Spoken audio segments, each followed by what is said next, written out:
মা আমিনার ঘরেতে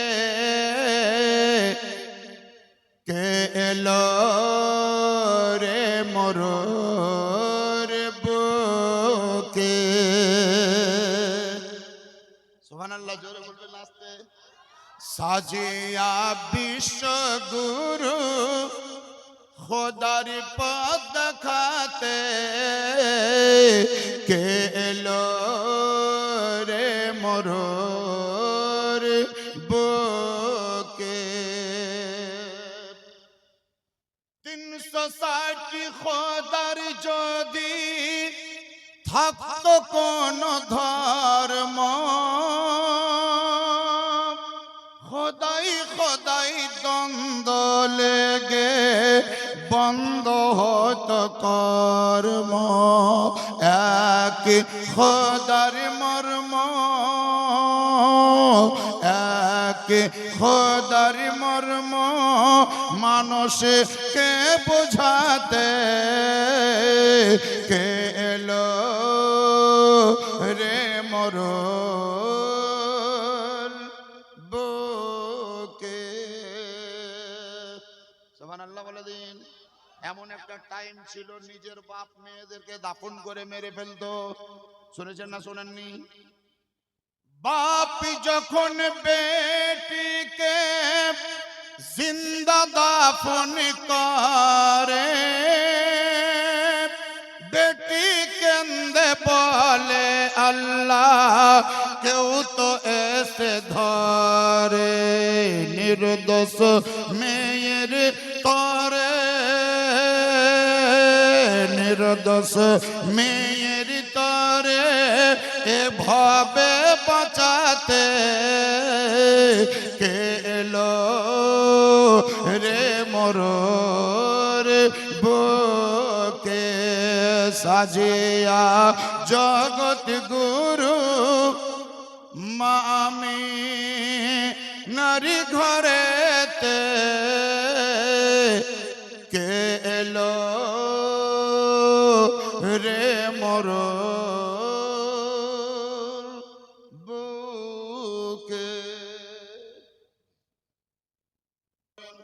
আমি আপনাকে একটা প্লেস জানিয়ে দিচ্ছি, দেখিয়ে দিচ্ছি। ওই প্লেসটাই যদি যান, ওই জায়গায় যদি অবস্থান করেন, আপনাকে কাউকে দোয়া করার জন্য রিকোয়েস্ট করতে হবে না, আপনিই জগতের জন্য দোয়া করবেন।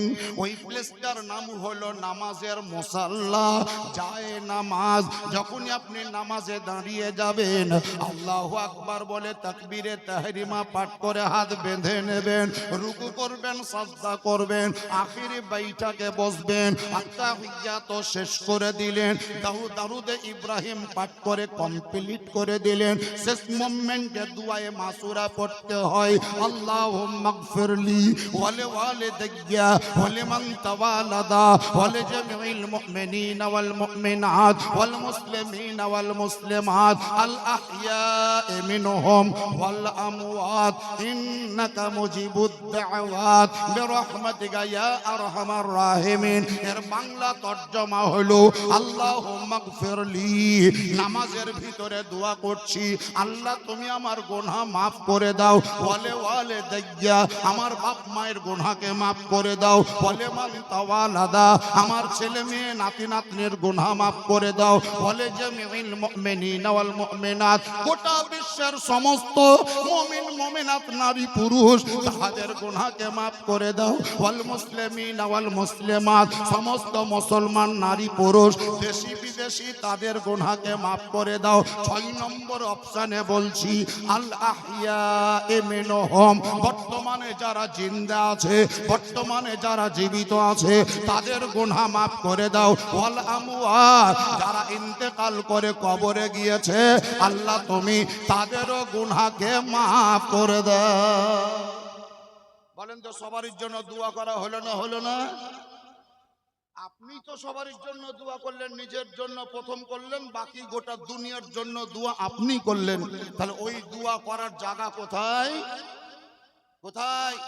নামাজের মুসাল্লা, নামাজের পাটি। আপনি নামাজে দাঁড়িয়ে যান, কসম খোদার আপনার দিল পরিষ্কার হবে, মন পরিষ্কার হবে। আল্লাহ রাব্বে কায়নাত বলেন আলা বিযিকরিল্লাহি তাতমাইন্নুল কুলুব, আল্লাহর জিকির করলে তোমার দিলের মধ্যে ইতমিনান চলে আসে, মুতমাইন হওয়া যায়। যাই হোক বাবাজিরা, আমার ভাষাতে আমার কথাতে কেউ যদি আপনার দুঃখ বা কষ্ট পেয়ে থাকেন আল্লাহ তাআলার ওয়াস্তে ক্ষমা করে দেবেন। আমি আর বক্তব্য দীর্ঘায়ু করছি না, এখান থেকে বক্তব্যের পরিসমাপ্তি ঘোষণা করছি। তার কারণ ছেলেদের মাথায় দাস্তার হবে, হযরতের কিছু গুফতাগু হবে, তারপরে শাইর ইসলামের সাহেবের কিছু নাত ও মানকাবাত হবে। আমি আর আলোচনা না করে আপনাদের কাছ থেকে বিদায় হচ্ছি। ওয়া আখিরু দাওয়ানা আনিল হামদুলিল্লাহি রাব্বিল আলামিন।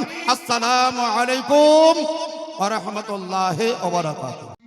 মাশাআল্লাহ, হাদিসের পণ্ডিত, ফিকহ শাস্ত্রের অগাধ জ্ঞানের অধিকারী, তিনার হাত দ্বারাই ওই ছেলেদের মস্তক পরিতে পাগড়ি বন্ধন করা হবে। এই ছেলেদেরও কপাল আর ওর বাপ মারও কপাল। আমি বলবো আপনাদের নিকটে আর বেশি সময় আমি নেব না। মা বোনদেরকে বলেছিলাম যে 1000 করে টাকা কয়েকজন দিয়ে পাঠান। তার মধ্যে একজন মহিলা 1000 টাকা দিয়ে পাঠিয়েছেন, আর 5000 করে কয়েকজনের কাছে চেয়েছিলাম। তার মধ্যে আমাদের হোসেন, আপনার হাসেন চাচা 5000 টাকা, আর আমাদের সামিরুল শেখ 10,000 টাকা, আব্দুল বারি 5000 টাকা, এটা দেওয়া হয়ে গিয়েছে।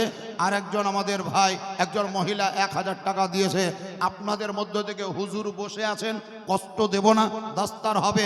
কারেন্টের মতন 10টা লোক যদি পারেন 1000 করে টাকা দিয়ে একটু হেল্প করেন, সহযোগিতা করেন, আর সওয়াবে দাঁড়ানোর অধিকারী হন। 1000 করে 10টা যুবক আপনি দেবেন। দিলাম।